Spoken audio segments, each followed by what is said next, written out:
Proforma of revaluation account.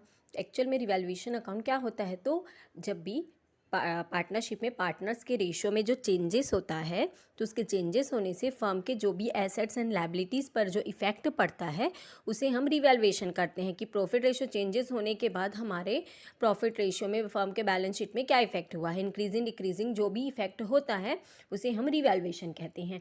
तो यहाँ पर रिवैल्यूएशन किया जाता है तो उसके लिए हमें एक रिवैल्यूएशन अकाउंट बनाना पड़ता है, उसका हमारे पास एक फॉर्मेट है।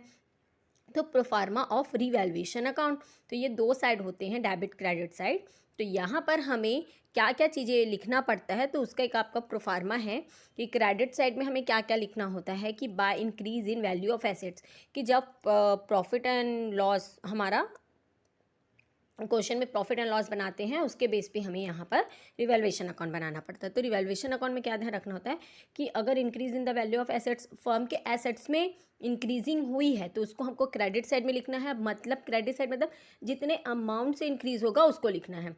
By decrease in the value of liability, liability में जो भी कमी होगी उसको क्रेडिट में लिखना है। बाय अनरिकॉर्डेड एसेट, जो भी ऐसा एसेट्स जिसका रिकॉर्डिंग नहीं किया गया है किसमें, बुक में, उसको एंट्री की जाएगी। By decrease in the value of reserve, firm का जो भी रिजर्व होगा उसकी एंट्री किस में की जाएगी, क्रेडिट में की जाएगी। उसके बाद डेबिट में क्या ध्यान रखना है कि to increase in the value of assets, अगर एसेट्स के वैल्यू में डिक्रीजिंग होती है तो उसको डेबिट में मतलब कमी हो जाएगी।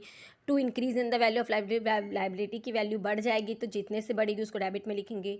टू अनरिकॉर्डेड लायबिलिटी, ऐसी कोई लायबिलिटी जिसका पेमेंट नहीं हुआ है तो वो भी डेबिट में आएगा। To increase in the value of reserve, कोई रिजर्व है उसका वैल्यू बढ़ जाएगा, उसको भी डेबिट में लिखना है। दोनों साइड को बैलेंस किया जाएगा। बैलेंसिंग करने के बाद जो भी अगर प्रॉफिट हो रहा है, मतलब क्रेडिट ज़्यादा हो रहा है तो डेबिट में प्रॉफिट ट्रांसफर होगा, तो profit transfer to partners capital account in old ratio में, कि ओल्ड पार्टनर्स को ही ओल्ड रेशियो में डिस्ट्रीब्यूट किया जाएगा। उसी तरह क्रेडिट साइड की by loss transfer to old partners capital account in the old ratio. इस तरीके से हमें ये फॉर्मेट को क्लियर होना ज़रूरी है, क्योंकि फॉर्मेट के बेस पर ही हम क्या करते हैं, आगे रिवैल्यूएशन से रिलेटेड क्वेश्चंस को सॉल्व करते हैं।